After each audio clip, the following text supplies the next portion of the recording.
The first thing Velthon said to me was not a greeting. It was a question, and it was not directed at me. It was directed at the rest of the class, all 43 of them sitting in their assigned tiers, their various sets of eyes and compound lenses and heat-sensitive sensory pits angled toward the front of the room. He stood at the projection panel with his long blue-gray fingers raised above it, not touching it yet, letting the silence do the work of building anticipation. He was good at that. He had been doing it for 31 years.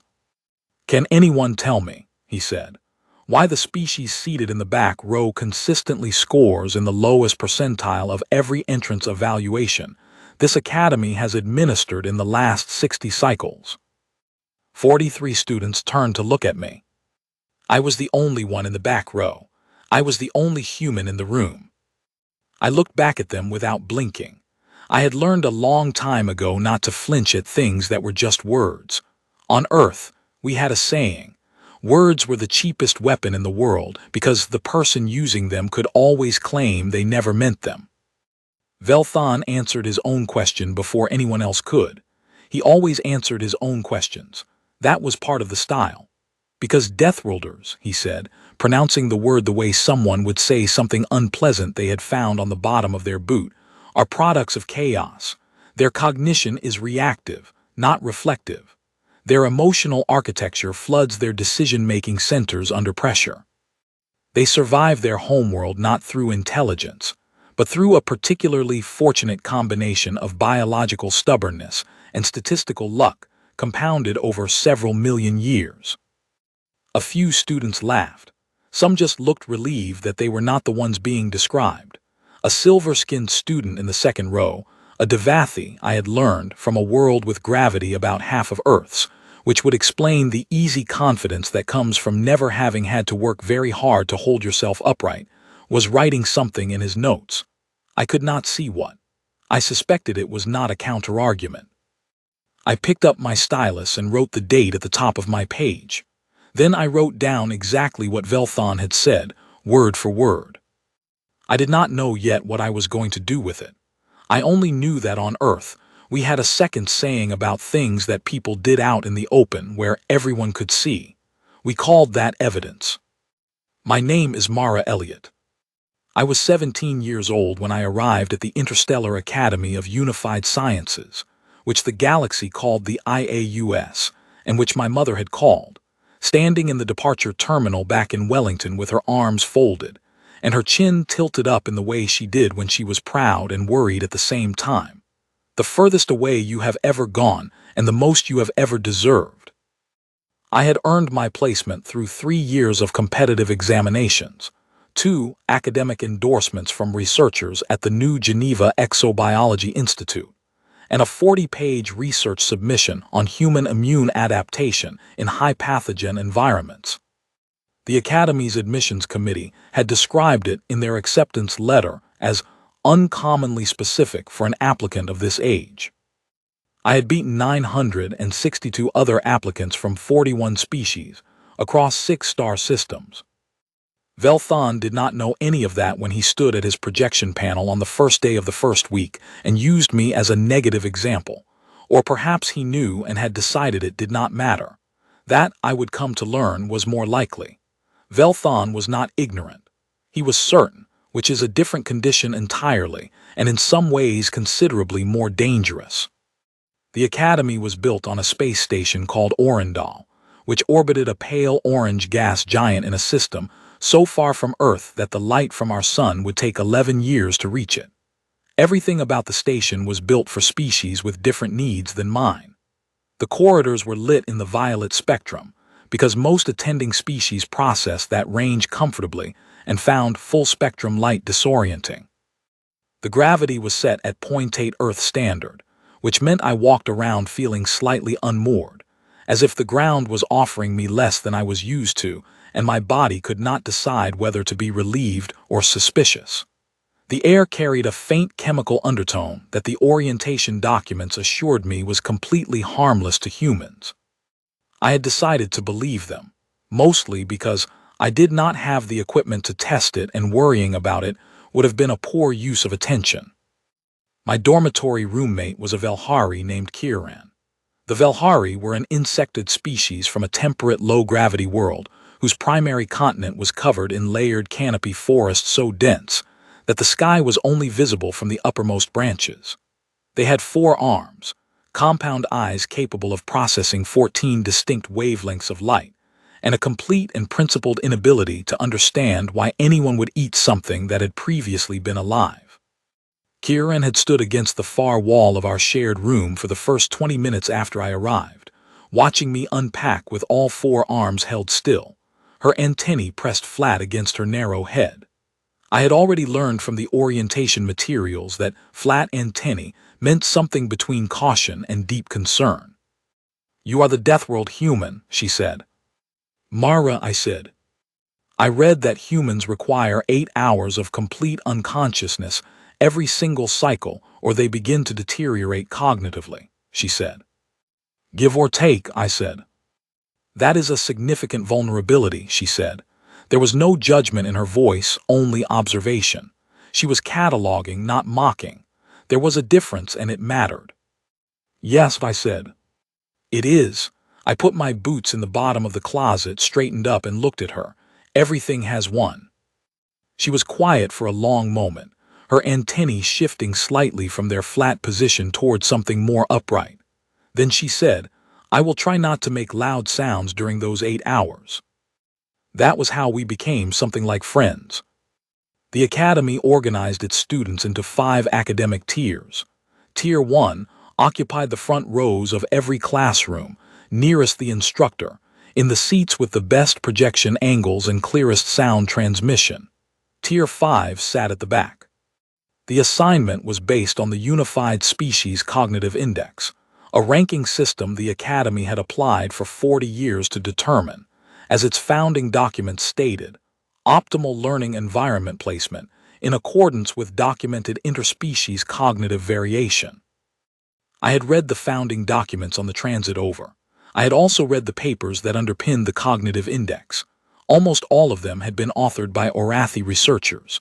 The Orathi were the dominant species in this part of the galaxy, the most numerous, the most economically powerful, and the architects of the interstellar consortium that had built and funded the Academy.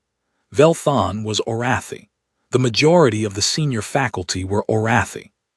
The Council of 7, which governed the Academy's academic and administrative decisions, had 5 Orathi members and 2 from allied species. Humans were Tier 5. Every human who had ever attended the Academy in the 80 years since first contact was established had been placed in Tier 5. Not one of us in 80 years had been placed anywhere else. The second session of Velthan's course was worse in a quieter way than the first. On the first day, he had at least been looking at me when he said the things he said. On the second day, he did not look at me at all. I had become a reference point rather than a person, a data example he gestured toward without making eye contact, the way a cartographer might indicate a feature on a map without feeling anything about the feature itself. Today's module was on adaptive response hierarchies across species. He ranked 12 species by what he called stress architecture sophistication. Humans were 11th. The only species ranked below us was one he described as having no known cortical development above the brainstem equivalent. He said this without irony. I wrote it all down. I wrote down what he said and what he cited and what the date was and what the room number was. I wrote down who laughed and who did not. I was building something and I did not yet know its final shape, but I knew that the materials needed to be documented precisely from the beginning, because in any process that relies on evidence, the early records are always the ones people try to dispute first. After class, I went to the Academy Library, a large, quiet space in the station's inner ring where the violet light was softer, and the access terminals gave you unfiltered reach into the full galactic academic archive. I had a reading list I had been adding to since the night of the first session. I sat down at a terminal and worked through it for 3 hours. By the end, I had confirmed 6 of the flags I had placed on Velthan's papers, and I had found 2 more I had not been looking for, but which had made themselves obvious through the particular logic of a researcher. who always needs his conclusion to go in the same direction, regardless of what the data says.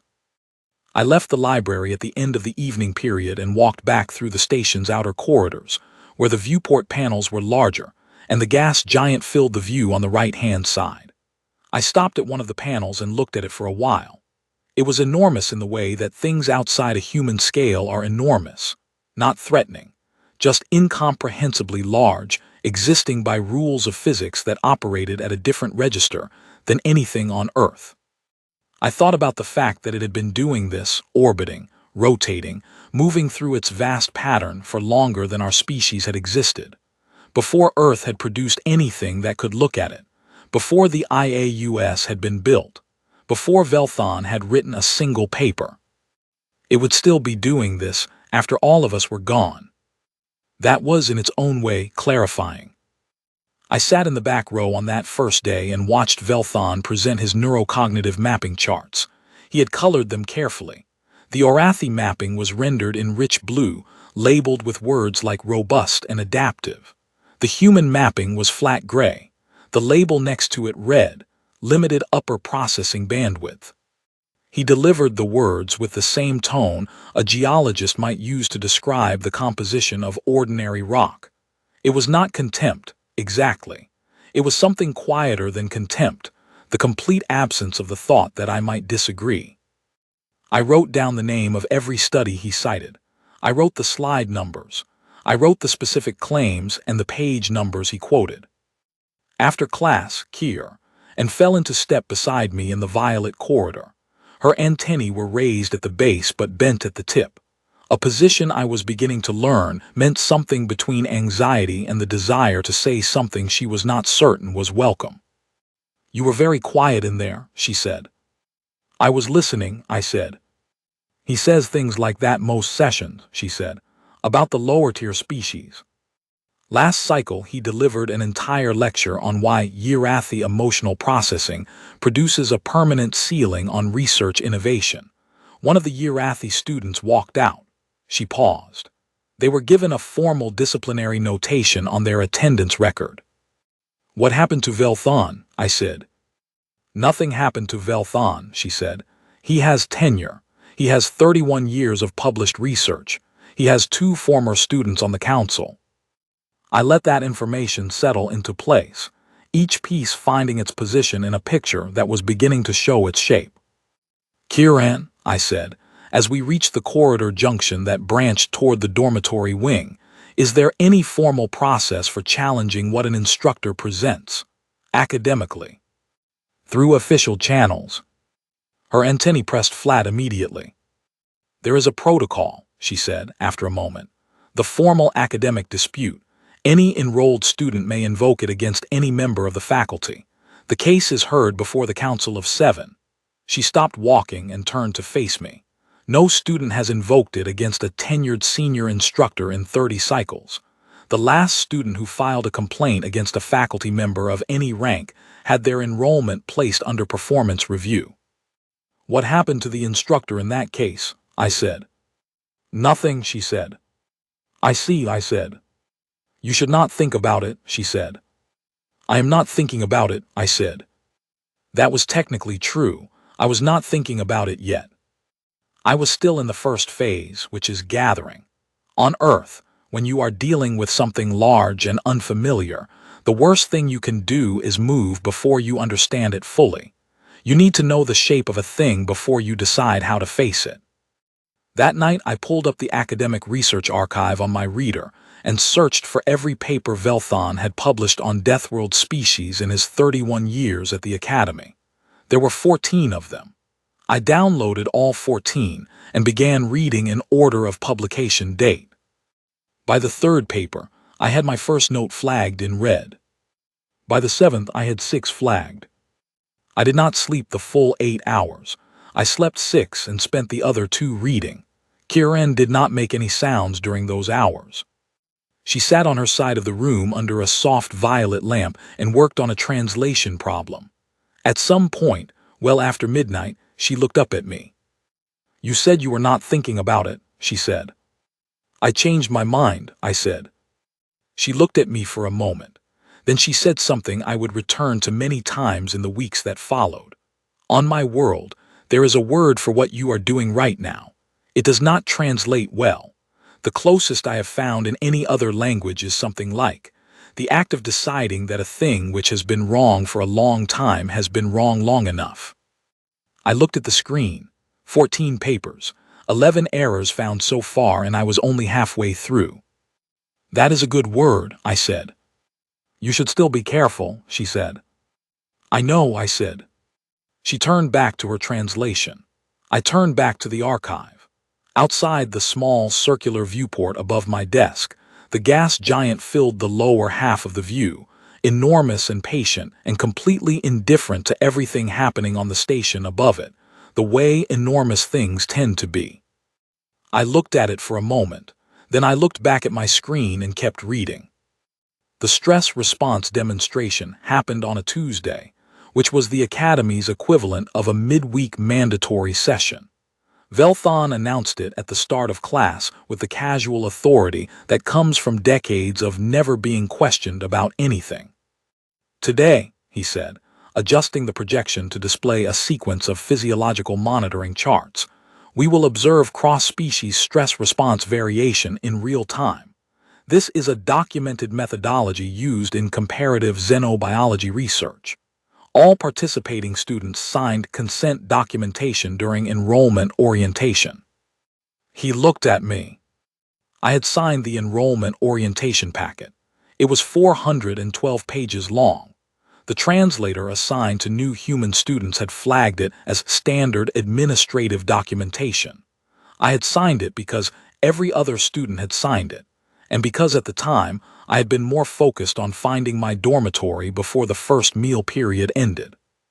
I filed that away. Another note, another red flag. The device Velthon produced looked like a small silver cylinder. He explained it to the class the way you explain things when you want to impress people with the sophistication of your equipment, carefully, with pauses for appreciation. It projected a neurological stimulus pattern calibrated to trigger a startle response in species with a standard galactic fear architecture. He had used it in this class for 12 cycles, he said. The results were always predictable. He asked me to come to the front. I walked up. 43 students watched. I stood in front of the cylinder and looked at Velthon. He activated it. I know what happened physiologically. I have read enough about it since. My heart rate jumped 18%. My pupils dilated. There was a brief spike in cortisol. All the normal things that are supposed to happen when something produces a threat stimulus happened, inside my body where no one could see them. What did not happen was anything visible on the outside. I stood there. I did not move. I did not blink faster than usual. My hands were at my sides and they stayed there. The class was very quiet. Velthon ran it a second time, at a higher intensity. I thought about a thunderstorm I had sat through in the Appalachian Mountains when I was 9 years old, alone in a tent while my father hiked back from the ranger station. Lightning was striking the ridge every 30 seconds.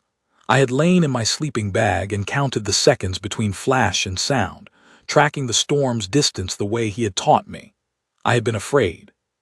But I had also been counting, and counting is a very useful thing to do when you are afraid. The second pulse ended. I was still standing there. Velthon turned to the class. What you are observing, he said, is not bravery or cognitive control. It is an absence of normal threat processing. The human fear architecture is so dysregulated by chronic Deathworld exposure that standard threat stimuli simply do not register as meaningful.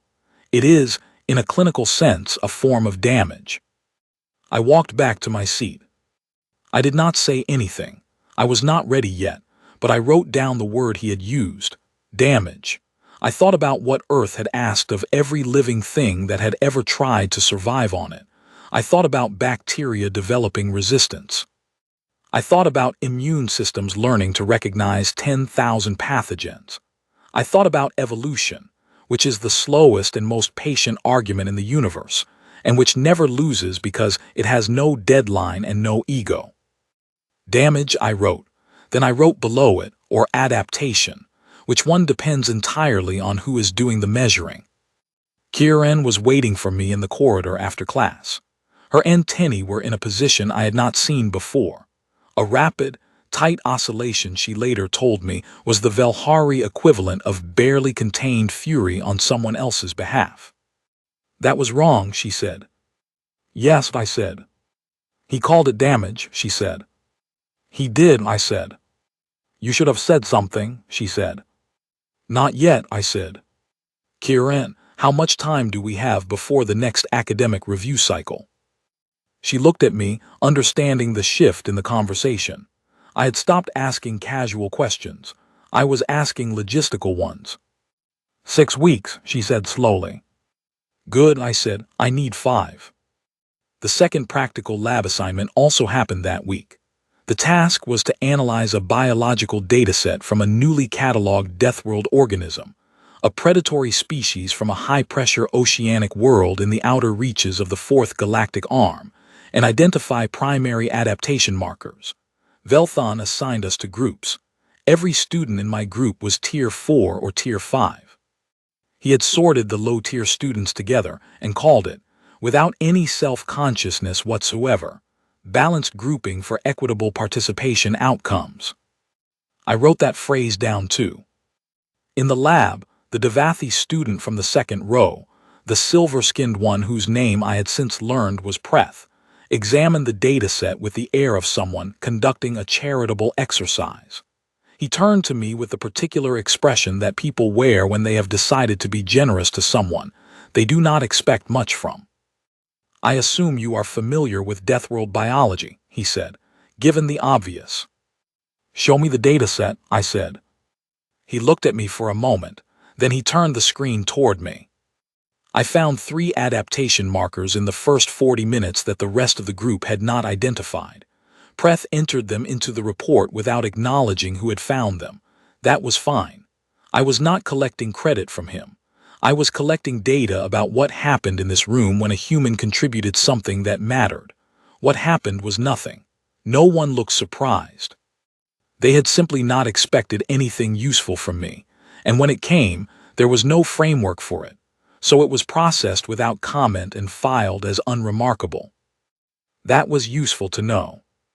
After the lab, walking beside Kieran in the corridor, I felt something shift inside me. Not anger. I had moved past the phase where anger was the primary thing, something sharper and calmer than anger.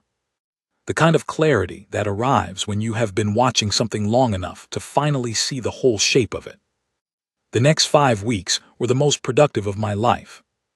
I worked in the early mornings before the main academy systems powered up, when the archive was fastest and the study rooms were empty. I pulled every paper Velthon had published in the last 30 years and built a single document organized not by paper, but by claim. Every empirical claim he had made in his published curriculum and his research record, mapped against the evidence he had cited, verified against whether that evidence actually said what he claimed it said. It frequently did not. Some errors were the kind that could charitably be described as aggressive interpretation, places where a dataset showing ambiguous results had been described as showing clear confirmation. Some were harder to explain charitably.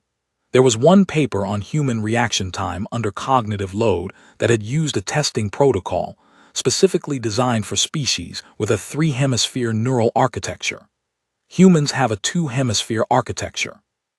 The protocol's own technical documentation included a note flagging it as unsuitable for 2-hemisphere species. That note had been available for 18 years. Velthon's paper had not mentioned it. His curriculum had never been updated to address it. What I found, the more I read, was a kind of architecture. Not the architecture of deliberate deception. I want to be precise about this, because precision matters, and accusing someone of intentional fraud when what you can actually prove is institutional negligence would have weakened the filing. What I found was the architecture of a researcher who had decided on his conclusions early, and had then spent 30 years building an academic record around them, selecting sources that supported them, declining to update his curriculum when contradicting evidence appeared, and writing with a confidence that his citation counts had steadily reinforced. It is possible to be this wrong without being dishonest in any simple way. You can convince yourself, if your early work receives enough validation, that your conclusions are settled. You can stop checking, not because you are hiding something, but because you genuinely believe there is nothing left to find. The problem with this is that the world keeps producing evidence regardless of whether you are looking at it, and a researcher who has stopped checking becomes, slowly and without intending to, someone whose work is no longer describing reality, but describing the version of reality they committed to 30 years ago. That was what I was finding in Velthon's papers, not lies, something more frustrating, certainty that had outlived its evidence. The more I understood the structure of it, the more clearly I could see how to address it. The response to certainty built on outdated foundations is not an emotional challenge. It is not an argument about attitude or intent. It is documentation. You show the foundation. You show what it was built on. You show what has changed since it was laid and why the structure above it can no longer bear the weight that has been placed on it. That is what the 7 counts were. That was what I was building. And then there was the 7th error, the one that mattered most. The paper was titled Cognitive Ceiling Assessment in Deathworld Origin Species, a neurophysiological study. Velthon had published it 30 years ago. It had become the foundational reference for the treatment of human students across the Galactic Academic Consortium. It had been cited 240 times. It was the primary basis for the Unified Species Cognitive Index ranking that placed humans in Tier 5. It was the reason I was sitting in the back row. Under the Academy's open records policy, any research conducted on station more than 20 years ago had its data request, ethics submission, and internal correspondence made publicly available in the archive. I read the ethics submission first, then the raw data request. Then I found the internal correspondence file, which contained 12 messages exchanged between Velthon and his research team during the course of the study. The study's human test subject sample was 11 people. I read that number 3 times, not because I did not understand it, because I wanted to be certain I was not misreading something. 11 human beings, whose neurophysiological assessments had become the basis for a conclusion cited 240 times, and used to shape the academic placement of every human student in the galaxy for 30 years. Then I found the message from Sealron.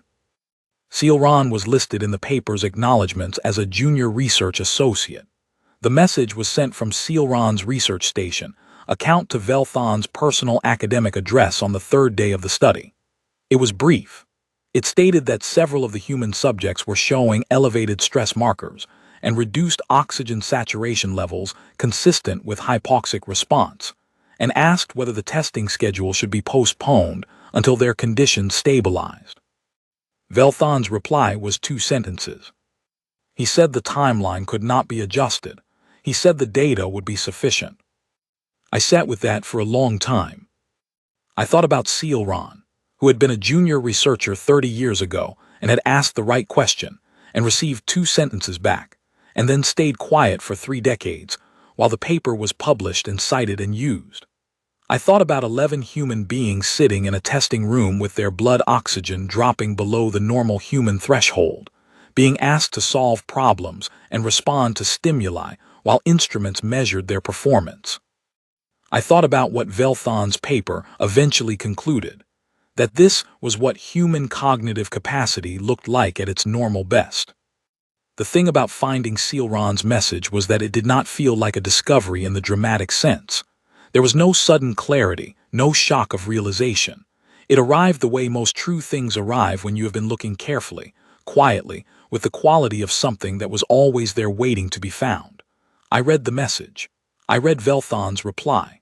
I read both of them again. Then I sat back in my chair and looked at the study room wall for a moment. Sealron had been a junior researcher. They had noticed something wrong with the conditions and had asked a reasonable question. The answer they received was 2 sentences that prioritized schedule over accuracy. What Sealron did after that whether they stayed on the research team, whether they continued in academic work, whether they thought about those 2 sentences in the years that followed, I did not know and would probably never know. The archive only went so far. But the message had been there, filed with the correspondence record for 30 years, waiting in the open records archive for someone who thought to look at the ethics submission and follow the thread back to the team communications. Not hidden, not destroyed, just there, unretrieved because nobody had looked. I saved the correspondence to 3 separate backup locations. Then I kept working. Kieran came into the study room one morning at 6:30, carrying nutrient drinks for herself and coffee for me, which she had taken to keeping in the common room dispenser. She set the coffee on the table and looked at my screen. Her antennae rose very slowly. "How many?" she said. "7 confirmed," I said. "2 more I want to verify before I include them. I will not file anything I cannot prove 3 different ways." She sat down. "You are going to file the dispute?" "Yes," I said. "Mara." She wrapped 2 of her 4 arms around her container and was quiet for a moment. "If the council sides with him, which they have done before with smaller complaints, they can recommend an academic performance review. If that review goes badly, they can recommend a placement reassessment. Your enrollment could be terminated." "I know," I said. "You could lose everything you came here for," she said. I looked at my screen. 7 confirmed errors, 240 citations, 11 oxygen-compromised human subjects whose results had been used to tell every species in the galaxy that humans had a cognitive ceiling. "Kieran," I said, "I did not come here to keep my head down and let someone tell lies about my species in a classroom while I sat in the back row and wrote polite notes." She was quiet for a moment. Then one of her arms reached across the table and tapped mine once, a Velhari gesture of solidarity that she had explained to me in the second week, a small thing, but real. "Then we had better make the filing perfect," she said. "It will be," I said. I filed the formal academic dispute on a Wednesday morning, exactly 5 weeks and 2 days after Velthon had stood me in front of that cylinder, and called Earth's work on my species a form of damage. The Academy's administrative system flagged it immediately as anomalous. I received 3 automated messages in rapid succession. The third said a liaison would contact me within 48 hours. In the meantime, the filing was under procedural review. Preth found me in the cafeteria the following morning. He sat down across from me without being invited, in the easy way of someone who has never seriously considered that a space might not be available to him. "I heard you filed against Velthon," he said. "It is a public filing," I said. "Anyone can view it." "There is a betting pool among the Devathi students," he said. "The majority position is that you will be censured and removed from the program within 3 weeks of the hearing. I put my credits on 6 weeks. I thought you might hold on a bit longer just on stubbornness." "Thank you for the confidence," I said. Something in his expression shifted slightly. "You found 3 adaptation markers in that lab session faster than anyone in any group I have worked with in 2 cycles here," he said. He said it quietly, as though he was reporting something he had not decided yet whether it reflected well on him or poorly on the circumstances. "Just so you know." He left. I finished my coffee and went back to verifying count 6 for the 4th time. The administrative liaison was a pale gray Orathi named Fen, who spent our meeting going through the procedural requirements 3 times, very slowly, in a way I understood was intended to find a reason to return the filing without processing it. I had anticipated this. I answered every question precisely, cited the relevant charter sections from memory, and provided every required document in the format specified by the charter appendix, including 3 that were technically optional but which I had included to leave no gap. By the end of the meeting, Fen was entering my submission into the formal processing queue with the expression of someone who had been hoping to find a closed door, and instead found a corridor that led somewhere they had not planned to go. The hearing was confirmed 2 days later, Grand Chamber of the Council of Seven, 14 days out. Velthon's statement appeared on the academic announcements board the same afternoon. 3 sentences. He welcomed the opportunity to demonstrate the correct application of dispute protocol.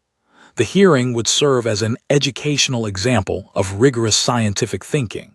He looked forward to addressing what he called an earnest but uninformed challenge. I read it once, then I went back to work. There were 7 counts, 14 days. I was going to know each one so completely that nothing in that chamber could put any distance between me and the truth of it. The night before the hearing, I did not sleep. Not all night.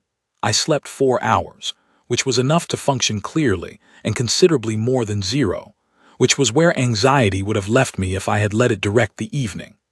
I got up at 4 in the morning and made coffee from the supply I kept in my desk drawer, because the common room dispenser was not available until 6, and I had learned in the second week not to depend on things that were not consistently available.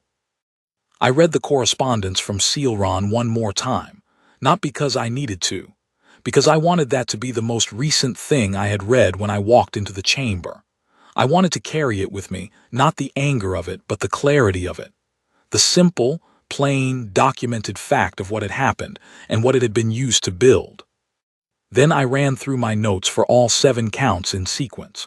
I timed myself presenting each one at the pace I intended to use in the chamber measured, with pauses for council acknowledgement. Count 1 took 3 minutes and 40 seconds. Count 7 took 7 minutes and 15 seconds. Total time for all 7 was approximately 38 minutes. I was ready. Kieran appeared in the study room doorway at 6 in the morning. She had brought coffee, which she now kept stocked for me as a matter of quiet routine that neither of us had ever formally discussed. She set it on the table and looked at me. "You did not sleep," she said. 4 hours, I said. "Enough." "Are you ready?" she said. I thought about it honestly. The Grand Chamber held 300 observers, and I had walked past it twice, but never been inside. The Council of Seven had governed this academy for longer than I had been alive. Velthon had 31 years of published research and 2 former students on the council, and a statement on the announcement board calling my challenge uninformed. I thought about Sealron, who had sent 1 message asking the right question, received 2 sentences telling them to carry on, and then stayed quiet for 30 years. "Yes," I said. Kieran's antennae rose to the position that had no translation she had ever been able to give me. "Then let us go," she said. The Grand Chamber of the Interstellar Academy of Unified Sciences occupied a full sector of the station's outer ring. Its curved viewport looked out on the gas giant below, and the orange light coming through it lay in long diagonal shapes across the chamber floor. The seats rose in concentric rings from the central floor, and when I walked in through the lower entry, every seat was occupied. I had not expected so many people. 287 observers, I learned later from the session log Kieran pulled for me. Students, faculty, administrative staff, and 3 independent academic monitors who had traveled from off-station specifically for this hearing. A first-cycle student filing a 7-count dispute against a senior instructor of Velthon's standing was not the kind of event that happened often enough to miss. Velthon was already at the respondents' table, seated between 3 senior faculty colleagues, all Orathi, all wearing the composed expressions of people who expect to be waiting a short time before the anticipated outcome arrives. He looked at me when I came in. He did not look concerned. He looked the way you look when you are watching a process whose conclusion you already know. I sat at the petitioner's table. I arranged my documents in the order I had planned. I set my stylus to the right. I folded my hands and looked at the council. Council head Vashkiel was a long-bodied Orathi, whose silver scales shifted through gradients of color in the orange light. She called the session to order, read the formal statement of purpose, established the procedural parameters, and confirmed that the session was open to Academy observers as required by charter. Then she looked at me. "The petitioner may open," she said. I stood up. I did not look at the gallery. I did not look at Velthon. I looked at the council members, one by one briefly, to establish that I was addressing them directly. Then I looked at my first document. Council Head Vashkiel, members of the council, faculty representatives, and fellow students, I said. I am Mara Elliott, first cycle student, human, Earth. I have filed this dispute on 7 counts of empirical inaccuracy in the published curriculum and research record of Senior Instructor Velthon. I will address each count in sequence with full citation and primary source documentation. I will not speculate. I will not editorialize. I will present the evidence and allow it to speak for itself. I paused for one breath. Count 1, I said. Velthon's colleagues exchanged a glance. Velthon himself settled back in his chair and crossed his long fingers. He still had the look of a man watching a demonstration he had already seen the end of. That was about to become a problem for him. Count 1 was a claim in Velthon's second-year curriculum module, stating that human long-term memory consolidation was structurally inferior to the galactic baseline. I presented the original study he had cited. Then I presented 3 papers published in the Unified Biological Sciences Journal that had directly challenged and substantially revised that finding. All 3 had been available in the Academy archive for 18 years. Velthon's curriculum had not been updated to reflect them in any of those 18 years. The amber-colored council member, whose species I had still not fully identified, leaned forward slightly. I noted it and kept my pace. Count 2 was a methodological error in a paper on human reaction time under cognitive load. The testing protocol Velthon had used was designed for 3-hemisphere neural architectures. Humans have a 2-hemisphere architecture. The protocol's own technical documentation included a specific note flagging it as unsuitable for 2-hemisphere species. That note had existed since the paper's publication. A correction request had been filed with the journal 4 years after publication. Velthon had declined to attach that correction to the paper's record in the citation system. The amber-colored council member was now writing something. Count 3 concerned a citation in Velthon's foundational course reader that attributed a specific statistical figure on human stress response to a paper from the Institute of Galactic Comparative Biology. I presented the paper. The figure did not appear in it. The paper said something meaningfully different from what Velthon had cited it as saying. I presented both texts side by side on the submission display. Count 4, Count 5, Count 6. Each one followed the same structure: the claim, the cited source, the problem with the source, and the documented record of how long that problem had existed and remained unaddressed.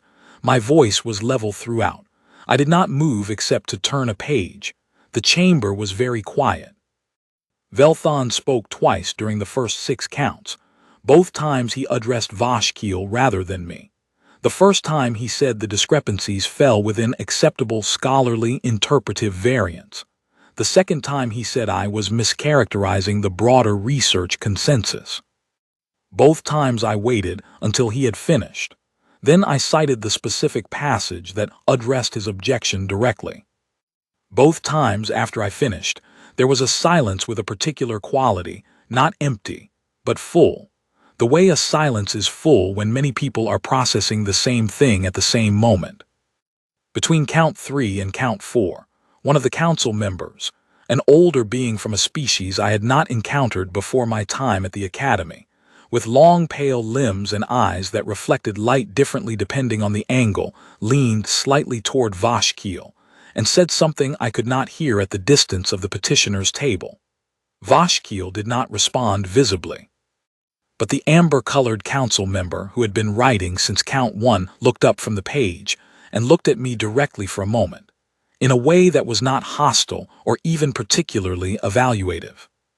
It was more like someone recalibrating a measurement they had taken before.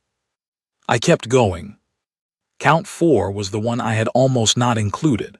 It was the most technically complex, involving a cross-referencing dispute between 2 separate papers by 2 separate research groups, both of which Velthon had cited in his curriculum, without noting that they contradicted each other in a fundamental way.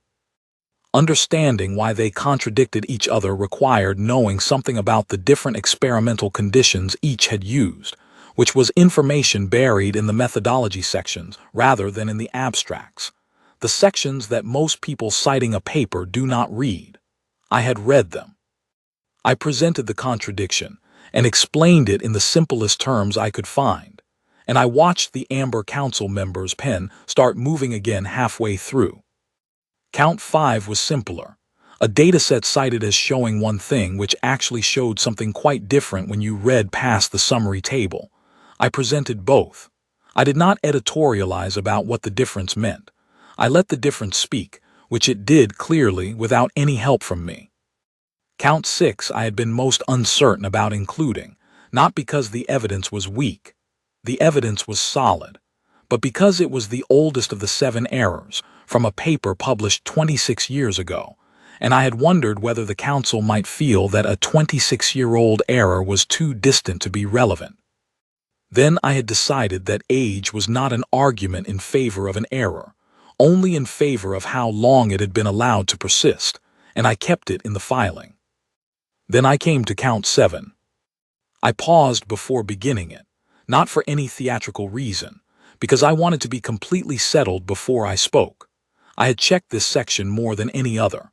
I had verified the documentation more times than I had verified any other piece of evidence in the entire filing.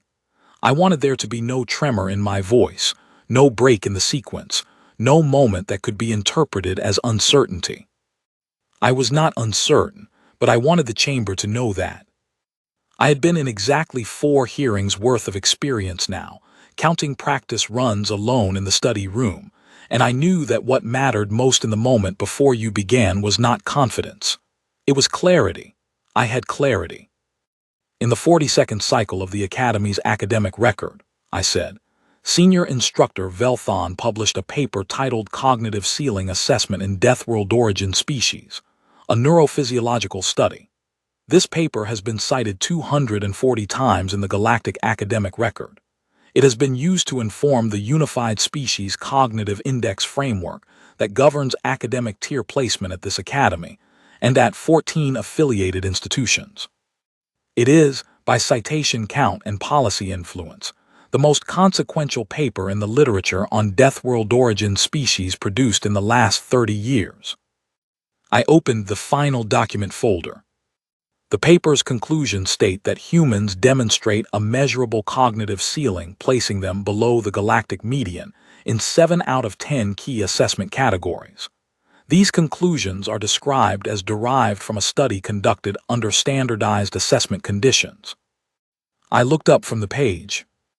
Under the Academy's open records policy, the raw data request, ethics submission, and internal research correspondence for any study conducted on station more than 20 years ago are publicly accessible in the archive. I accessed these records. The total human subject sample is documented in the original data request. I paused. It was 11 individuals. The chamber was absolutely still. 11 people, I said. The conclusions that have been cited 240 times that have shaped placement policy across 15 academic institutions, that have been used in this classroom to characterize human cognitive capacity, those conclusions were derived from 11 people. I let that stand in the air for a moment. The ethics submission associated with the study describes the testing conditions using the following language, and I am reading directly. Conducted under field proximate conditions with subjects exhibiting moderate hypoxic stress response markers. Hypoxic stress response markers. The subjects were not receiving adequate oxygen during the test. Their blood oxygen saturation levels were below the normal human threshold. I placed the printed ethics submission on the table where the council could see it. The internal research correspondence file contains 12 messages. Among them is a message sent by Junior Research Associate Sealron to Instructor Velthon on the 3rd day of the study. It states that the human subjects were showing elevated stress markers and reduced oxygen saturation consistent with hypoxic response, and asks whether testing should be postponed until conditions stabilized. I place the printed correspondence beside the ethics submission. Instructor Velthon's reply is 2 sentences. He states the timeline cannot be adjusted. He states the data will be sufficient. I looked at the council directly. The junior researcher asked the right question. The answer was no. The study continued. 11 human beings with blood oxygen below the normal human threshold were assessed for cognitive performance. Those assessments were published as representative of human cognitive capacity under standard conditions. The paper built on those assessments has been cited 240 times, and I am sitting in the back row of this academy's classrooms because of it. The silence that followed was the kind that fills a room from the floor all the way to the ceiling. Velthon sat forward. His expression had changed. For the first time since I walked into that chamber, he no longer looked like a man watching a demonstration whose end he already knew. "What the petitioner is describing," he said, and his voice was controlled but had something tight in it now, "is a misrepresentation of standard adaptive research methodology. Variable subject conditions are present in all field-adjacent studies. The conclusions reflect the full body of evidence gathered, not a single notation from a junior team member." "The study had 1 testing period," I said. 11 subjects, all tested during that period. The ethics submission describes the conditions across the full duration of the study, not a single incident. The hypoxic markers were documented throughout. The petitioner is exhibiting precisely the kind of selective reasoning we have documented in human respondents under pressure, Velthon said, and his voice was edging towards something that was doing the work of certainty without the actual material to support it. This overreach, this determination to find fault where established science has already settled the matter. "I have not raised my voice once," I said. "I have not moved from this table. I have presented primary source documentation for each of 7 counts. Everything I have cited is in the Academy's own archive, accessible to anyone who looks.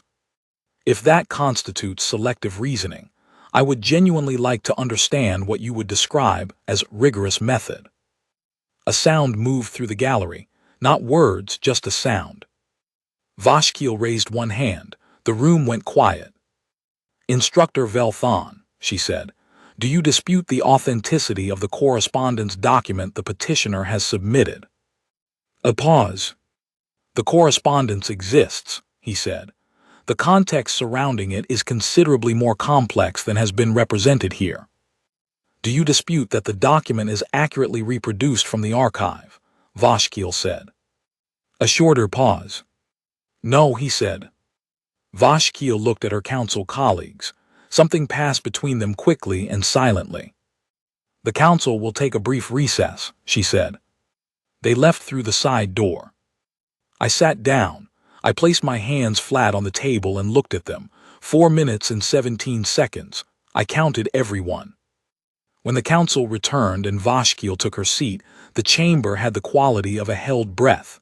She looked at me first, then at Velthon. "The council has reviewed the petitioner's submissions on all 7 counts," she said. "The council finds sufficient documentary evidence, consisting of primary source materials and peer-reviewed citation, to uphold all 7 disputed claims as submitted. Effective immediately, Senior Instructor Velthon's primary curriculum modules are suspended pending independent academic review by an external panel to be appointed from off-station institutions. The correspondence document submitted by the petitioner will be entered into the formal session record. The paper, titled Cognitive Ceiling Assessment in Deathworld Origin Species, will be flagged in the Academy citation system, pending review of its methodology and data conditions." She paused. "The council commends the petitioner for the thoroughness and precision of her submission." She looked directly at me. "The quality of documentation and argumentation presented today is, by any measure, a rigorous piece of academic work."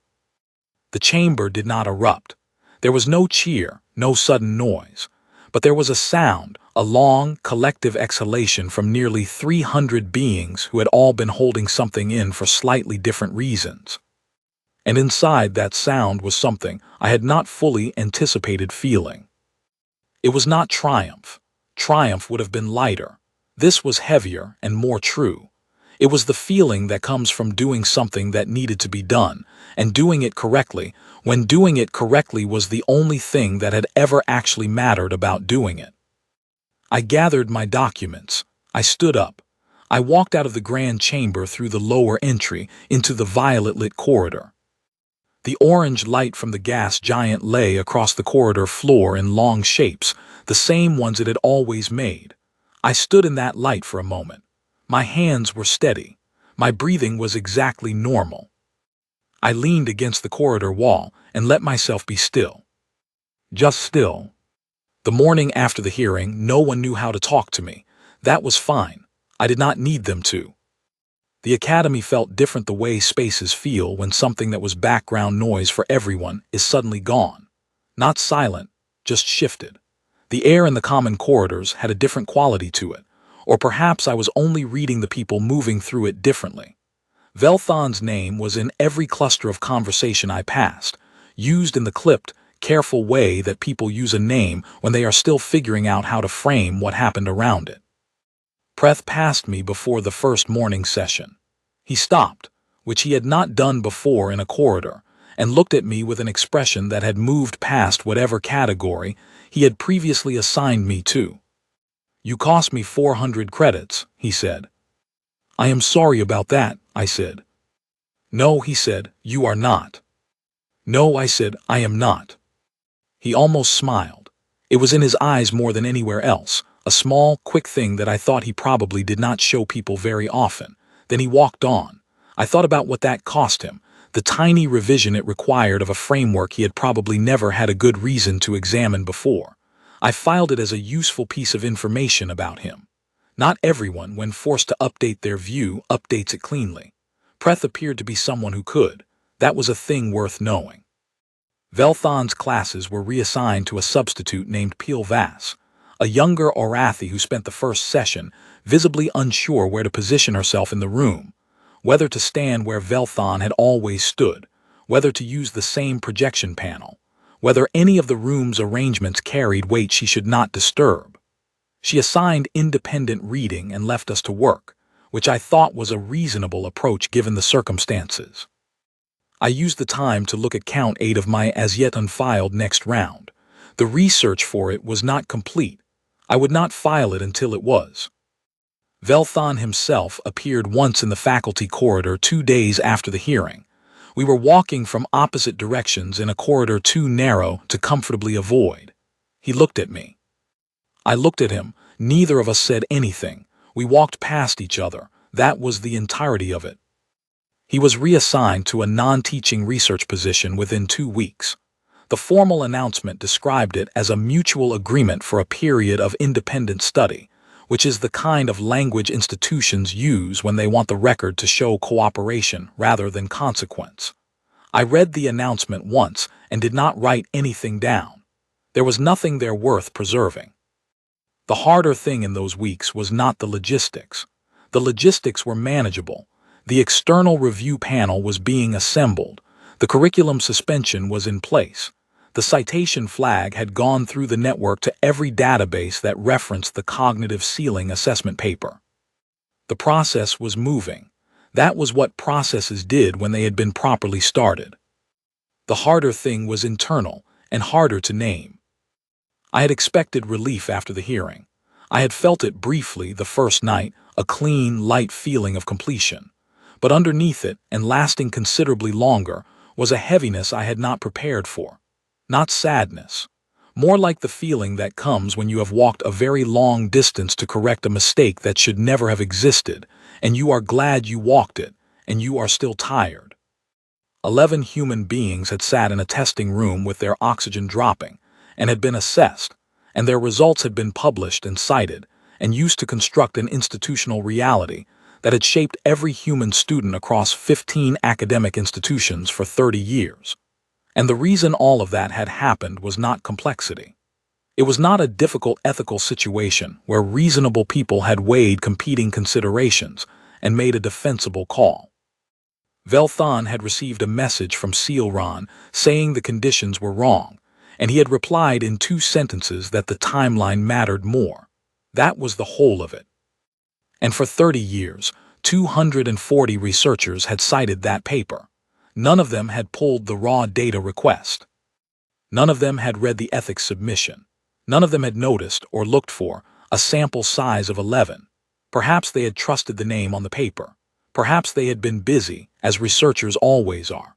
Perhaps, and this was the thing I kept returning to, the thing that felt the most important and the hardest to say plainly, the conclusion confirmed something they were already comfortable believing. And comfortable conclusions do not invite the same scrutiny as uncomfortable ones. They do not get checked with the same care, because the person checking does not expect to find anything wrong, and expectations shape what you see. That was not unique to the galactic academic community. It was not an alien phenomenon. It was something I had read about in Earth's own scientific history, again and again. The way a field could move in one direction for decades because the dominant figures in it believed something, and everyone who built their career in that field built around that belief, and challenging it felt like challenging the foundation rather than just one room in the house. What was unique to this situation was that the subject of the flawed research was my species, and I was sitting in the back row. I thought about that for a long time in the days after the hearing. I thought about it while I worked on my next filing, in the early morning hours before the main systems powered up.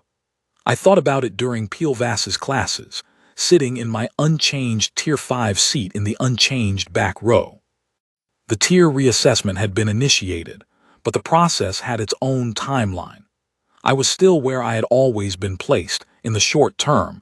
Even though the evidence used to place me, there had just been upheld as empirically inaccurate on 7 documented counts. That was a strange thing to sit inside, but it was also clarifying, because it meant the work was not done. A ruling was a beginning, not an end. The paper was flagged, the curriculum suspended, the external panel assembling, and I was still in the back row, and 15 institutions had not yet begun their own reviews, and the 6 errors in my notes that I had not filed yet were still sitting in my notebook waiting for the moment I could prove each one a third way to my satisfaction. There was no version of this where I was finished. There was only the version where I kept going. The message from Council Member Eschenvreel arrived 12 days after the hearing. It was formal in tone, brief, and requested a meeting at my convenience for what she described as a research consultation. I replied the same day. We met 3 days later. The consultation room was small, off the administrative corridor, with a round table and 2 chairs, and a viewport at an angle of the gas giant I had not seen before. From here, I could see a large atmospheric storm system moving in slow spirals across the planet's upper hemisphere. The kind of storm that from this distance looked almost decorative, though I had read enough about giant atmospheric dynamics to know what kind of forces were actually at work inside it. Eschenvreel arrived with the careful, deliberate movement of someone who had evolved in a social environment where rapid or sudden motion was read as aggressive. She was tall, and when she sat across from me and placed her hands flat on the table, she had the quality of someone who listened with their whole body. I read your submission in full before the hearing, she said, and again after. Thank you, I said. I want to ask you something directly, she said, and I want an honest answer even if the honest answer is complicated. All right, I said. In 31 years of council proceedings and faculty disputes, I have not seen a petitioner maintain that level of composure under that degree of sustained opposition, she said. Not with 3 senior faculty colleagues at the respondents' table, not with an audience of nearly 300 observers. How did you do it? I thought about the question. She was not asking it to flatter me. She was asking because she genuinely wanted to understand something, and understanding it mattered to her in a way that went beyond courtesy. Can I tell you about Earth first? I said. Please, she said. She went completely still in the way that she had. the way that meant she was fully present. I told her about Earth the way I had not told anyone at the academy, not the catalog of dangers version that alien students generally expected and found entertaining, the list of predators and pathogens and extreme weather events that played well as a kind of exotic spectacle. The real version. I told her about the oceans, which covered most of the planet's surface, and which were so layered with pressure differentials and temperature zones and chemical gradients that they constituted an entirely separate world from the land. And we had gone into them anyway, generation after generation, and studied them and charted them, and eventually built things that could go all the way to the deepest trench. I told her about the mountains, where the air thinned so sharply that it could kill you in under an hour if you stopped moving, and which human beings had been climbing for the better part of recorded history.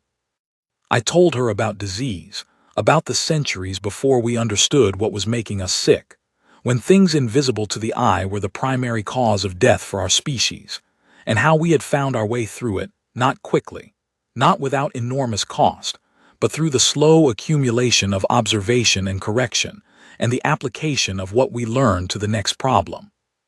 The thing Earth teaches, I said, is not that the world is manageable. It is not that things will work out. Earth does not promise either of those things. What it teaches, what living on a death world produces over a long enough time, is that you do not have to feel steady to act steadily. Fear is not a stop signal. It is information. It tells you something real is in front of you. What you do with that information is the question, and the answer Earth has built into me is, you keep working. You do what needs doing while the fear runs alongside you. You do not wait for it to stop. You simply do not give it the front position. Eschenvreel was quiet after I finished. Her hands were still on the table. The storm system on the gas giant moved in its slow, enormous arc outside the viewport. I cited the cognitive ceiling assessment paper in 2 of my own published works, she said. I know, I said. When I read your submission the night before the hearing and understood what you had found about the sample conditions, she said, I spent 2 hours sitting with the fact that I had cited a paper built on 11 oxygen-compromised subjects without ever checking the data conditions. I did not sleep well that night. I understand that, I said. I tell you this not as a confession, she said, but because I want you to understand that the problem you addressed is not contained to Velthon. His paper traveled as far as it did because it arrived at a conclusion that a great many researchers in this field were already comfortable with. That is not an excuse. It is a description of a broader condition that the external review panel will need to engage with directly. I have 6 more, I said. She looked at me. 6 more disputed claims in the standard xenobiology canon, I said. Not Velthon's papers this time, other researchers, other institutions. The same pattern in each case.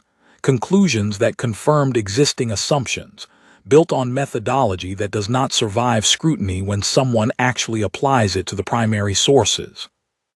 Eschenvreel was very still. You have not filed them, she said. 4 are ready, I said. The remaining 2 still need another round of verification. I will not file anything I cannot prove 3 ways. When will you file the 4 that are ready? She said. After the external review panel has finished its preliminary work, I said. I want the field to have engaged with Velthon's record before I add to the load, partially so that the panel has the context to see the pattern, partially because I do not want any of the next filings to be dismissed as an extension of this one's momentum, rather than evaluated on their own evidence. Eschenvreel looked at me for a long time. The expression on her face was one I had no name for in any language I knew well enough to use with confidence. The external review panel will want student testimony, she said. Specifically, testimony about the experience of placement and instruction under the current tier system as a Deathworld origin student. Yes, I said, I will testify. Good, she said. She paused. The tier reassessment for your enrollment has been initiated. I filed that request the morning after the hearing. Thank you, I said. The tier system itself has been under discussion for several cycles, she said. That conversation has moved slowly. It may move faster now. She held my gaze steadily. You made a considerable amount of noise, Mara Elliott, for someone who never once raised her voice. I walked back to the dormitory through the violet-lit corridors with that sentence sitting in me. A considerable amount of noise. I thought about Velthon calling what Earth had built in me a form of damage. I thought about Sealron asking the right question and being told no in 2 sentences, and then staying quiet for 30 years. I thought about all the human students across 15 institutions who were sitting in their back rows right now today, while the review panel was being assembled and the tier system conversation was moving faster. The institutional fallout from the hearing moved in waves, each one slightly further from the origin than the last. The first wave was the immediate administrative response: curriculum suspended, citation flagged, panel assembled. I had been present for all of that and could track it directly. The second wave was the correspondence from Dr. Marsh at the Callaway Institute, from the Institute of Galactic Comparative Biology, from the 3 independent monitors who had attended the hearing and who filed their own observer reports to the consortium's academic oversight body. I read each of those documents as they became available in the announcements archive. They were careful, formal, and cumulatively significant in a way that any single one of them would not have been alone. The third wave was the one I had not fully anticipated: the students. Not just Owen, though Owen was part of it. Other students from other species, who had been sitting in their own back rows for their own reasons, and who had watched what happened in the grand chamber and had started asking questions they had not been asking before. Some of them came to find me. Some of them went directly to Kieran, who had apparently become, in the weeks after the hearing, a kind of informal resource for students trying to understand how the formal dispute process worked. She did not tell me this directly. I found out when I saw, on 3 separate occasions, a different student sitting across from her in the common study room while she patiently explained citation standards and filing procedures, her antennae in the calm, upright position that meant she was in her element. I asked her about it one evening when we were both back in the dormitory. "You have been teaching the filing process," I said. "I have been answering questions," she said, in the precise way she had of distinguishing between things that looked similar but were not. "How many students?" I said. She thought. 7 this week, she said. 12 last week. I expect it will decrease as the process becomes more generally understood. I looked at her. "Kieran," I said, "you are extraordinary." She appeared to find this embarrassing, which was a Velhari trait I had come to find genuinely endearing. They were a species that took immense pride in their work and found direct praise of that work almost impossible to accept gracefully. Her antennae did a rapid back-and-forth movement. "I am answering questions," she said again. "You are the one who made the questions worth asking." That was, I thought, the most accurate description of what had happened that I had encountered. The hearing had not changed the questions. Those questions had always existed. What it had changed was whether asking them seemed possible, and possible is the threshold that matters. Below it, questions stay in notebooks. Above it, they become filings. The Urathi student from my 3rd class session, the one who had walked out of Velthon's lecture last cycle and been given a disciplinary notation, came to find me in the library during the 3rd week after the hearing. I had heard about her from Kieran, but had not met her directly. Her name was a series of Urathi consonants that my vocal apparatus struggled with, so she had given me a galactic standard approximation. Re. She had been working on a methodology concern in a botany paper for most of the past cycle, she said, but had not known how to frame it formally. We sat together for 2 hours. I looked at what she had. It was real, a genuine methodological issue with a claimed sample size that did not match the raw data documentation she had found in the Institute's archive. It was not as significant as the Velthon 7th count, but it did not need to be. It needed to be documented correctly and filed correctly, and presented to whoever heard it with the same level of care that had gone into every filing I had been part of. That was the standard, and it did not change based on the size of the error. "Is it worth filing?" she asked. She meant, is this error significant enough to justify the process? "Every error that gets documented correctly is worth filing," I said. "The size of the error determines the size of the correction. The correctness of the documentation determines whether the correction happens at all." She looked at me for a moment. Then she looked at her notes with an expression that I recognized. The shift that happens when someone has been carrying something uncertain for a long time and has just received a framework that makes it possible to act. "All right," she said. "I will verify it 3 ways." "Good," I said. The Devari first cycle student, whose name was Annette, brought me something different. Not a potential filing, but a question. She had found a paper she was trying to read for her coursework, and the methodology section used terminology she did not fully understand. She wanted to know what the terms meant and whether the methodology was sound. I read the section. The terminology was standard. The methodology was, in the specific area she was asking about, not sound.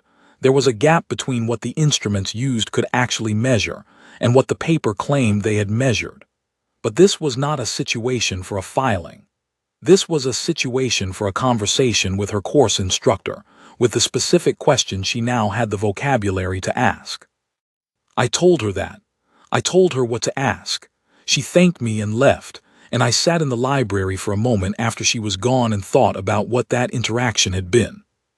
It had been teaching. Not formal teaching. I was a first cycle student, not a faculty member, and I had no standing to instruct anyone. But the transmission of enough understanding for one person to formulate a better question than they had before, that was a form of it. And it seemed, increasingly, to be what the hours after the hearing had become for me, alongside the continuing work of verification and filing. I was not sure how I felt about that. I had not come to the academy to become anyone's resource. I had come to learn and to do the work, and to fix what needed fixing through the formal channels that existed for exactly that purpose.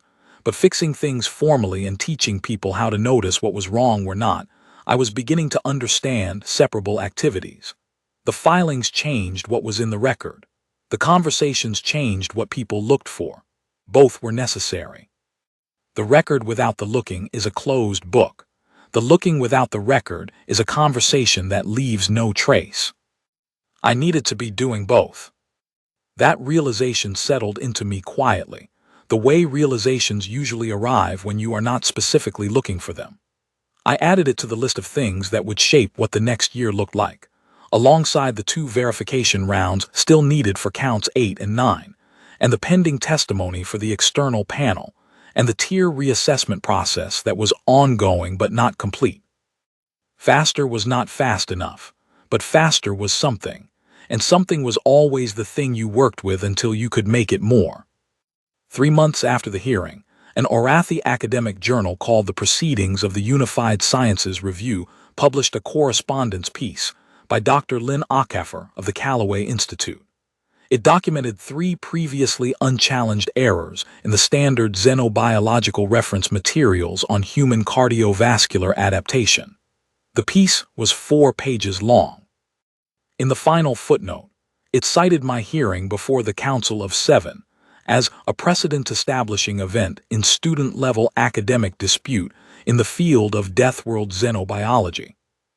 My name was in a footnote of the Proceedings of the Unified Sciences Review. I showed it to Kieran at breakfast. She made a sound I had never heard from her before, a short, rapid vibration she later told me was the Velhari equivalent of involuntary, uncontrollable delight. "You are in a footnote," she said. "A footnote," I said. "Yes." "That is how it starts," she said. I thought about that for the rest of the morning. A footnote. Easy to miss if you were not looking.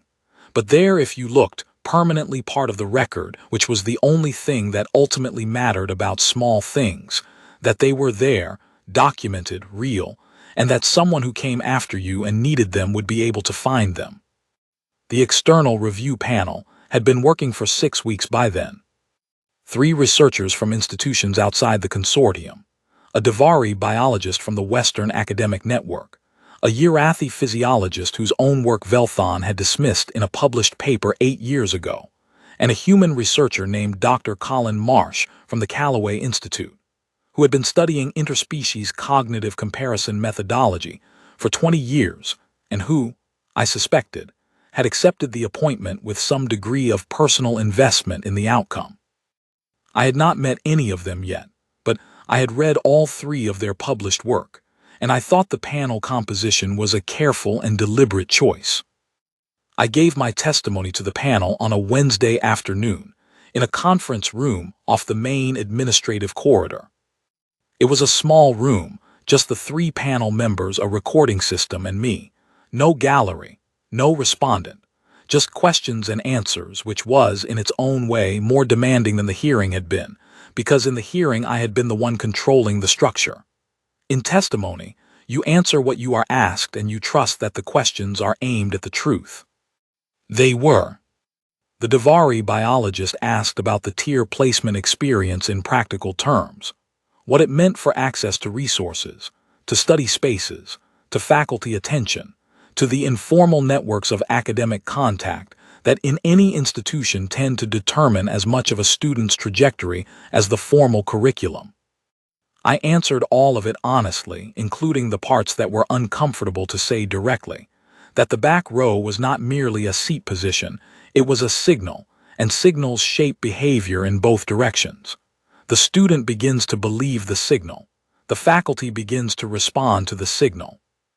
The outcome becomes, in a self-reinforcing way, what the signal predicted, not because the student was less capable, but because the environment built around the signal treated them as if they were, and environments shape people.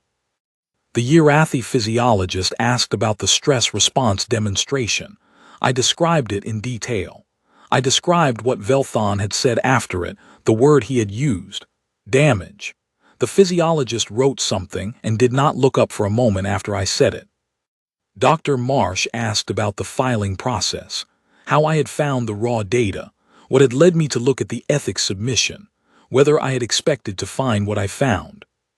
No, I said. I expected to find methodology problems. I found those in most of the papers by the 3rd or 4th reading. The raw data was a later step. I pulled it because I had learned that in cases where the methodology looked clean, the problem was often upstream, before the paper, not in it. Where did you learn that? He said. I thought about it. From Earth mostly, I said. On Earth you learn early that the thing that is trying to hurt you is not always visible from where you are standing. You look uphill. You look at what is above you and whether it is stable. You do not assume that what you can see is the whole of what is present. He wrote that down too. After the testimony session, Dr. Marsh walked out with me into the corridor. He was a quiet man, compact, with the kind of stillness that comes from decades of working in rooms where patience is a professional requirement. I have been doing this research for 20 years, he said. I have been waiting for someone to pull the Velthon data conditions for most of that time. Did you know? I said. I suspected, he said. The sample size was always too small for the claims being made, but suspicion is not a filing. You need the documents. He paused. You had the documents. I had access to the archive, I said. So did everyone else. Yes, he said, they did. He left it there. I understood what he was not saying. Access and looking are different things, and looking requires believing that what you will find is worth the cost of finding it. I went back to my dormitory and sat at my desk for a while before opening my notes. I looked at the viewport. The gas giant was in a different position relative to the station than it had been when I arrived, because the station's orbit had moved it, and the gas giant's own rotation had continued, and things that seem fixed are usually only fixed relative to a particular position at a particular moment. Change the position and they are moving all the time. I opened my notes to the 4 counts of the next filing. They were ready. I had been waiting for the right moment to submit them, and I thought the right moment was now, after my testimony to the panel, after the correspondence piece in the proceedings, when the field was already in the process of looking at itself, and what another filing would do was give it more to look at rather than interrupt something that needed space. I submitted the second dispute filing on a Thursday morning. It named no single instructor. It cited 4 separate papers by 4 separate researchers at 3 different institutions, all following the same pattern I had documented in Velthon's work. Claims that exceeded what the cited evidence supported, methodology that had not been adequately scrutinized before publication, and a 30-year accumulation of secondary citations that had given the original claims an authority they had not earned. The response from the Academy's administrative system was notably faster than it had been for the first filing. No anomalous flag, no automated procedural query. The processing confirmation arrived within 4 hours. The formal review date was set within the week. Word of the second filing moved through the Academy differently than the first one had. The first filing had been treated, at the outset, as an oddity, a first-cycle student doing something no student had done in 30 cycles, against an instructor whose position seemed to make the challenge improbable. By the time people understood what they were watching, it was already the hearing. The second filing had no element of surprise. People knew what it was before the administrative confirmation had even finished processing. 3 separate students found me in the first 2 days after the filing to ask questions. One was a Yearathi student from the 3rd cycle who had been studying the same field and had 2 papers she wanted to show me. One was a Devari 1st cycle student who had noticed something in a physiology reference text and had not known what to do with the noticing. One was a human student, 2nd cycle, a young man named Owen who had been at the Academy for a full year and had, he told me, been trying very hard not to think about the back row. I sat with each of them separately. I looked at what they brought. In 2 of the 3 cases, what they had was not quite ready. The evidence was there but needed more verification, more cross-referencing, more tracing back to the primary source before it was filing ready. I told them exactly what was needed and why, and I gave them the same standard I had held myself to. 3 different ways. Primary sources where possible. Secondary citation only from peer-reviewed journals. No speculation. Nothing included unless it could be proven, and proven again. Owen sat across from me in the study room on a Tuesday morning with his notebook open, and looked at me for a moment before he asked his question. "Were you afraid," he said, "before the hearing?" "Yes," I said. "How did you go in anyway?" I thought about how to answer that honestly without making it sound larger than it was. "On Earth," I said, "the things that can end you do not wait for you to feel ready. You learn to do the necessary thing while the fear is still running, not instead of the fear, alongside it." I paused. Also, I was very angry. That helped. He laughed. It was the first time I had heard him laugh, and it was a good sound, the sound of someone whose tension has just released slightly in a direction that felt safe. "I have been angry for a year," he said. "Good," I said. "Use it, but use it precisely." Kieran had been following the second filing's progress with the focused attention she brought to anything she decided mattered, which was considerable. She was a meticulous person. Her translation work was extraordinary. Her memory for procedural detail was better than mine, and she had quietly become the most reliable verifier of my sourcing. She caught 2 citation formatting errors in the second filing before I submitted it, both of which would have been technically minor, but which would have given the administrative system an excuse for a processing delay. "You are very good at this," I told her one morning. "I'm good at checking things," she said. "You are good at finding things worth checking." "We make a reasonable team," I said. "We make an excellent team," she said. "You should say what you mean." I thought about that. "We make an excellent team," I said. Her antennae rose. The weeks after the second hearing had a different texture than the weeks after the first. The first time, everything had felt raw and new, the ruling still settling, the administration still adjusting, the students still figuring out how to incorporate what had happened into their existing frameworks for how the academy worked. The second time, it felt less like a disruption and more like a continuation. The process had been established. People understood it now.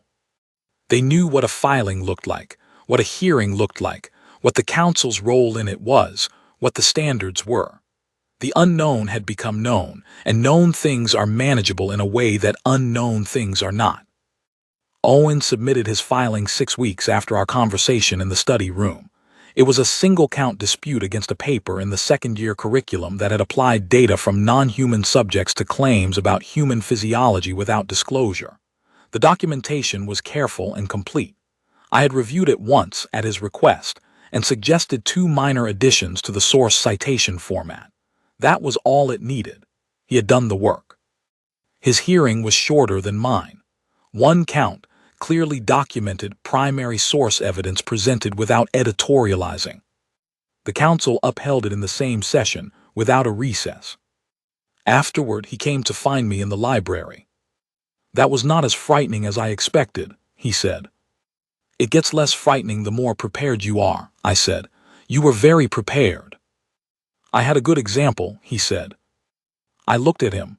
"You had a good standard," I said. "You met it yourself. Those are different things." He thought about that.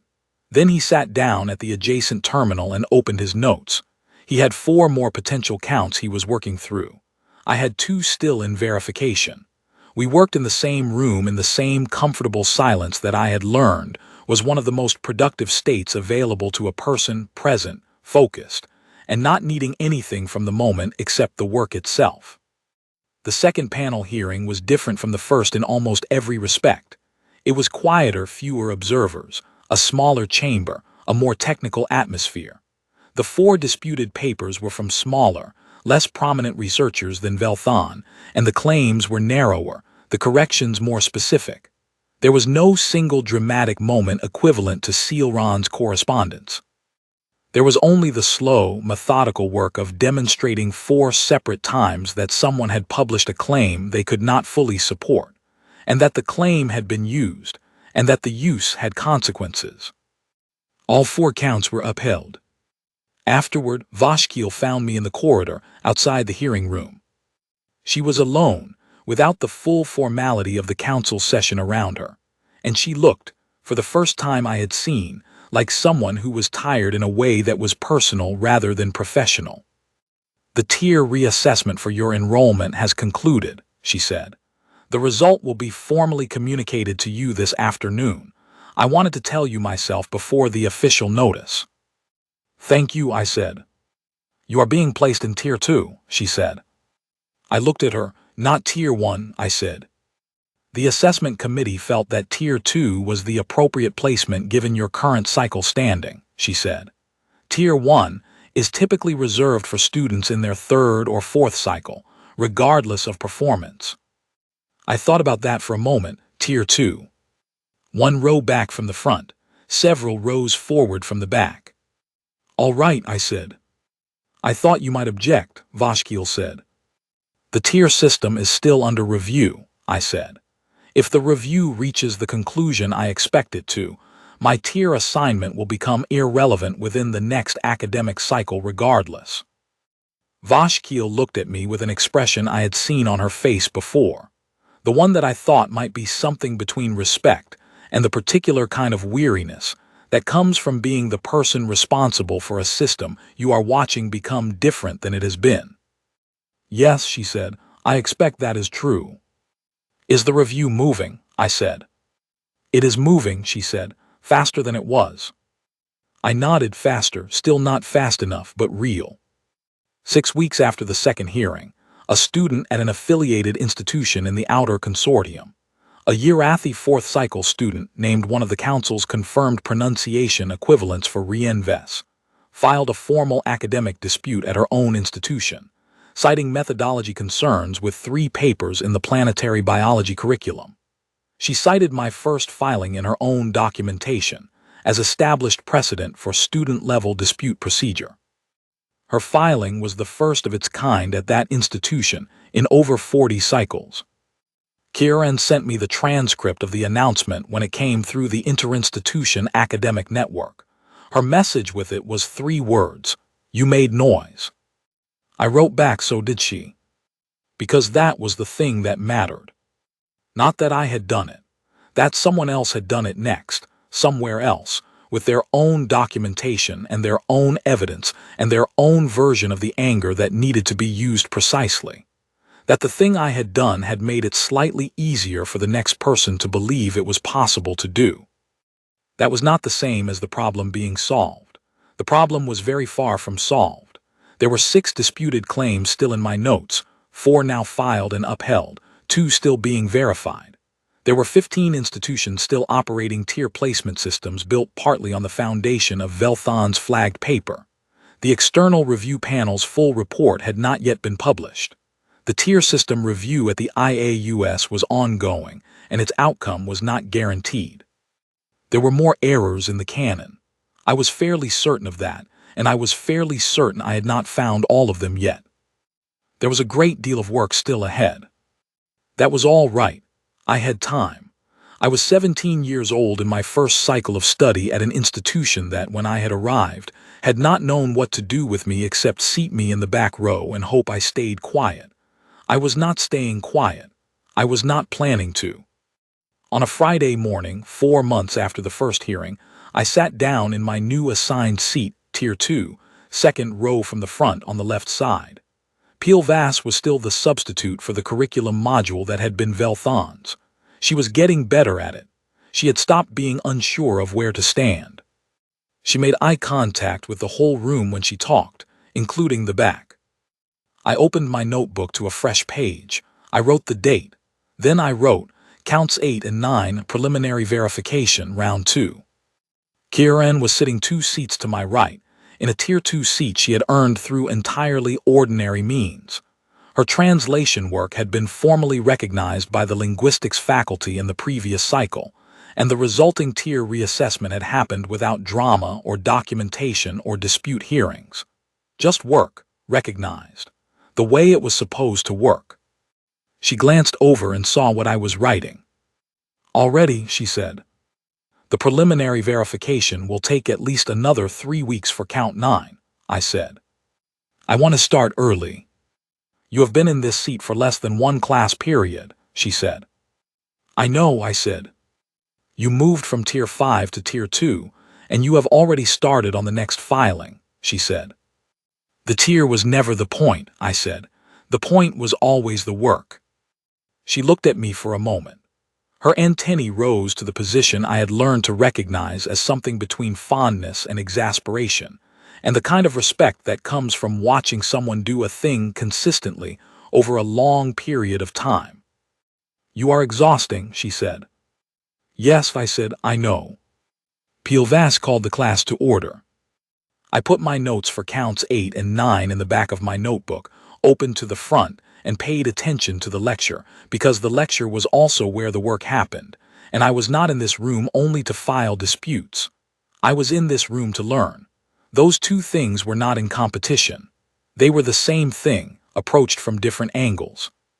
The thing about Earth, the thing that Velthon had gotten most wrong, underneath all 14 papers and all 240 citations, and all the carefully colored diagrams with human capacity rendered in flat gray, was not the fear response or the cognitive architecture or any of the specific measurable things he had built his case from.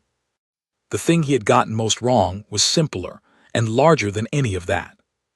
He had looked at what we had survived, the storms, the gravity, the billion accumulated pressures of a planet that treated survival as a test you had to pass every single generation without exception, and he had concluded that those things had made us lesser than we would otherwise have been. He had seen the evidence of everything we had come through and decided it was evidence of limitation. He had never considered that it might be evidence of something else. He had never asked what you become, over a long enough time, on a world that does not offer the option of stopping, when every generation has to be strong enough to hand something forward to the next one, or the next one does not arrive. When fear is not a thing that ends you, but a thing you have learned, over millions of years of practice, to carry while you keep moving. We are not special because of what Earth is. We are not faster or stronger or more perceptive than other species in ways that show up cleanly in a laboratory assessment. What we are is something that does not stop, not because of some unique architecture in our neurons, but because a planet spent a very long time teaching us, one generation at a time, through the only curriculum that cannot be falsified by a flawed study or a biased researcher, the real consequences of what happens when you stop. Velthon had looked at that and seen defect. He had seen reactive cognition and emotional dysregulation, an absence of appropriate threat response. He had seen 11 people sitting in a room with inadequate oxygen, performing below their capacity, and decided that was what we were at our best. He had been wrong. Not in an interesting, complicated, defensible way. Not in the way that thoughtful people are wrong when they have considered something carefully and reached an incorrect conclusion in good faith. He had been wrong in the way that people are wrong when they decide the conclusion first and look for data to confirm it afterward, and when someone on their own team sends them a message saying the conditions are not right, they send back 2 sentences saying to carry on because the timeline matters more than the truth. That kind of wrong does not fix itself. It has to be fixed. Someone has to go look at the original data request and the ethics submission and the correspondence file that has been sitting in the Open Records Archive for 20 years and pull it out and stand up in a formal hearing and say, here is what was done, and here is the evidence, and here is why it matters. I had done that, and then Reinvest had done it at her institution, and Owen was working on his documentation, and the 2 Urathi students from the second day had gone back to their papers, and Dr. Marsh had gone back to the Callaway Institute with 20 years of accumulated suspicion that now had primary source documentation to support it, and the proceedings of the Unified Sciences Review had published Dr. Ackerfer's correspondence piece with my name in the footnote. None of that was everything. It was not close to everything. The tier system review was still ongoing.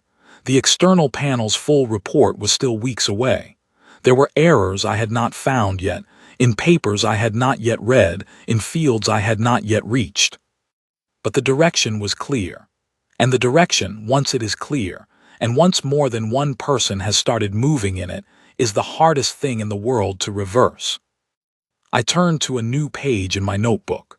Pilvass was explaining a concept in adaptive physiology that I had already covered in my own reading, but I listened carefully anyway, because sometimes the second time you encounter an idea in a different voice, you understand a part of it that you had glossed over the first time.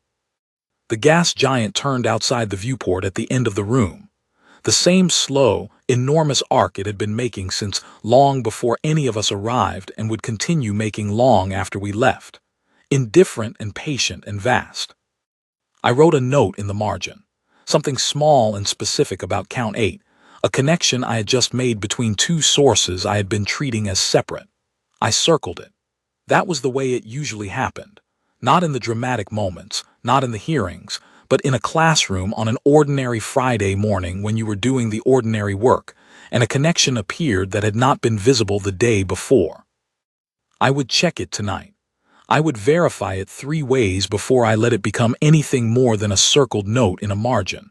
That was the process. Patient and careful and completely stubborn. Earth had given me all of those things. I intended to use every one of them.